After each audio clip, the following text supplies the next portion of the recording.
Sometimes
Gail Murphy from Rock Network affiliate KLOS in Los Angeles, reporting on the latest aid to famine relief. It happened overnight at the same studio where We Are the World was recorded, and everyone who was anyone in heavy metal music was there. It was, in fact, the who's who of heavy metal standing in that Hollywood studio, having a beer and talking about the road, and who just played there and where.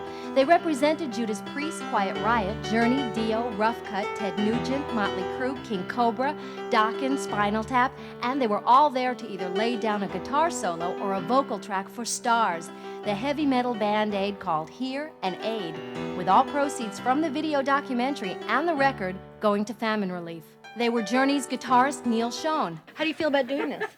I think it's good. You know, I mean, it's certainly not the first time that somebody's done this. I mean, We Are the World has happened, but I think that if anybody puts this down for the reason that the purpose that we're doing it is to help people. You know, and whatever that means to anyone out there, I think that's a good cause. Hear and Aid organizer guitarist Vivian Campbell from Dio. What made you decide to do this? The KLOS Radiothon. That obviously inspired us to do something, and what we did was talk about it, and all of a sudden people started taking us up on it, and now it's happened. So it's obviously once you're committed to doing it, you got to make sure it's done right. Dio's Claude Schnell and Frankie Benelli and Kevin Dubrow of Quiet Riot. Isn't that interesting?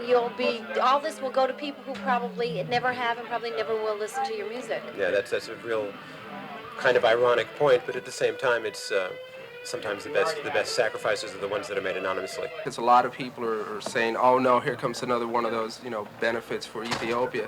But the thing is, no matter what anybody says, the point is to raise money to feed the hungry over there. Whether they're ever going to be aware of who the individuals that did it, that's really besides the point. They're just hungry. Exactly. It's one of the rare opportunities, again, that you get an opportunity to give something back. I mean, as well as being a great thing to be able to sing on something with all these people. But the main thing is, as Frankie said, was that you get to, do something for somebody. And you can only do it if you do it with everybody doing it together. Drummer David Alford from Rough Cut. You've got to do something to save these kids over there. I mean, in our business, you come home late at night, you turn on the tube, and you see this kid that's shrunk up to nothing, and it bums me out heavily. It bums everyone that here out heavily. I would do anything to try to reverse that. Motley Crue's Vince Neil puts himself in the picture. Well, I still party and I still have a good time. I still am Vince from Motley Crue, but I still am a human too and want to help, whenever I can and whoever I can. Like the thing that happened to me, I don't want to see it happen to anybody else. And so if I could save a life in this way or the other things that I do, I mean, it's all worth me being who I am. Judas Priest lead singer Rob Halford. I think it's tremendous, the fact that at least this particular style of music is being able to become involved and help with the cause. I think it's wonderful because it's probably about the heavy metal, heavy rock section of the music industry. It's about the only part of the industry that really hasn't made a contribution or an involvement in helping with the African thing. So I'm absolutely delighted, that Ronnie took the initiative to do it. Hear and Aid organizer, bass player Jimmy Bain of Dio. The Hear and Aid project is basically something that stemmed from the KLOS Rock Relief for Africa weekend when Vivian and I became really aware that we could do more than just donate a guitar or donate a bass for the famine relief, and we decided to take it a step further by calling up all our musician friends around the world and asking them if they'd be involved in doing a heavy metal record for basically the same cause. We've already videoed the backing track being recorded as such.